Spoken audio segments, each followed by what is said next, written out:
10 محرم کا روزہ رکھنا مسنون ہے، ساتھ 11 کا یا 9 کا شامل کر لیا جائے۔ حضور جب تشریف لائے مدینہ المنورہ میں تو حضور نے دیکھا کہ یہود روزہ رکھتے تھے، تو پوچھا تم روزہ کیوں رکھتے ہو؟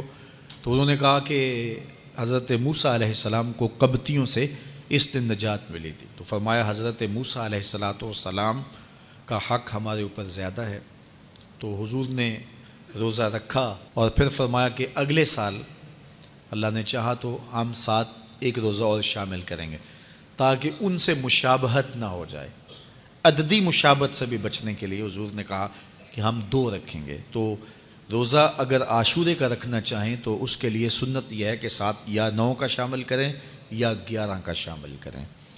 تو جو افضل ترین روزے ہیں ان میں سے عاشورے کے روزوں کا بھی شمار ہوتا ہے۔ تو اگر ممکن ہو تو جن کو اللہ نے صحت عطا کی ہے، تو آج کل اتنی شدت کی گرمی بھی باقی نہیں رہی، تو وہ یہ روزے رکھیں، ذکر و فکر کے اندر ان ایام کو گزاریں، اپنے والدین کی قبروں پر، اعزاء و اقرباء کی قبروں پر ہر جمعے کو جانا چاہیے۔ اس کے علاوہ بھی جب موقع ملے، یہ رواج جو پیدا ہو گیا ہے کہ 9 محرم کو یا 10 محرم کو مٹی ڈالنے کے لیے وہاں قبرستان میں جایا جاتا ہے، یہ 8 10 15 سال سے شروع ہوا ہے، جبکہ اس کی کوئی اصل نہیں ہے۔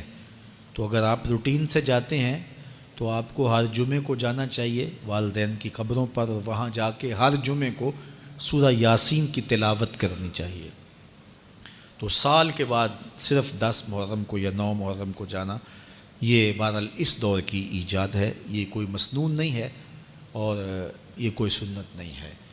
تو روٹین سے اگر کوئی جانے والا ہے تو چلا جاتا ہے تو کوئی حرج نہیں ہے۔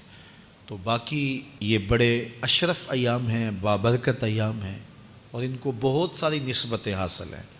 حضرت امام حسین رضی اللہ تعالی عنہ کی شہادت کے ساتھ یوم عاشور کو نسبت حاصل ہے، اور اس کے علاوہ بھی بہت سارے عالی مرتبت جو ہے وہ ہستیوں کے وصال کا دن بھی ہے، اور بہت سارے واقعات اس دن جو ہے وہ روح پذیر ہوئے ہیں۔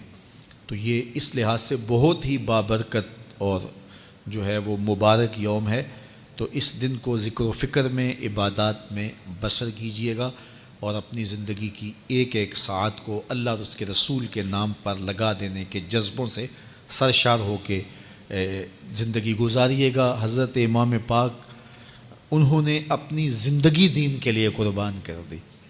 تو یہ 10 محرم ہمیں سبق دیتا ہے، اور ہم اس دن عہد کرتے ہیں اگر انہوں نے اپنے بچے بھی قربان کر دیے اور اپنی اولادیں بھی بھوک اور پیاس میں قربان کر دیں، تو ہم بھی یہ عزم کریں اس دن کہ ہم اپنی ساری زندگی حضور کے نام لگائیں گے، حضور کے دین کے نام۔